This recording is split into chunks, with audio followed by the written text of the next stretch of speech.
நீங்கள் ஆண்ட பரம்பரையின் பெருமையை பேசக்கூடியவர்கள். எனக்கு எந்த அரசன் மீதும் மதிப்பு கிடையாது, எவனையும் நான் பெரிய சக்தியாக பார்ப்பது கிடையாது. அந்த மன்னர்கள் காலத்தில் தான் இந்த நாடு குட்டிச்சுவரானது, சமஸ்கிருதமயமானது, இந்துத்துவமயமானது.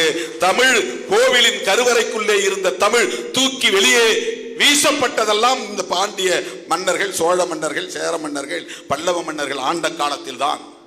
வேள்வி நடத்தியவன், யாகம் நடத்தியவன், தமிழ் பெயர்களை மாற்றி வடமொழி பெயர்களை தங்கள் பெயருக்கு பின்னால் சூட்டிக் கொண்டவன். ராஜராஜன் என்பது தமிழ் பெயரா? ராஜேந்திரன் என்பது தமிழ் பெயரா?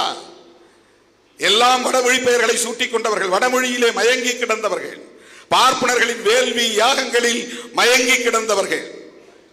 அவர்கள் எப்பேற்பட்ட மன்னாதி மன்னர்களாக இருந்தாலும் அவர்கள் எம் தமிழ் அழிவதற்கும் எம் கலாச்சாரம் அழிவதற்கும் வழிவகுத்தவர்கள் என்பதை உணர்ந்தவன் நான். எனவே எனக்கு ஆண்ட பரம்பரை என்று சொல்வதிலே எந்த பெருமையும் இல்லை.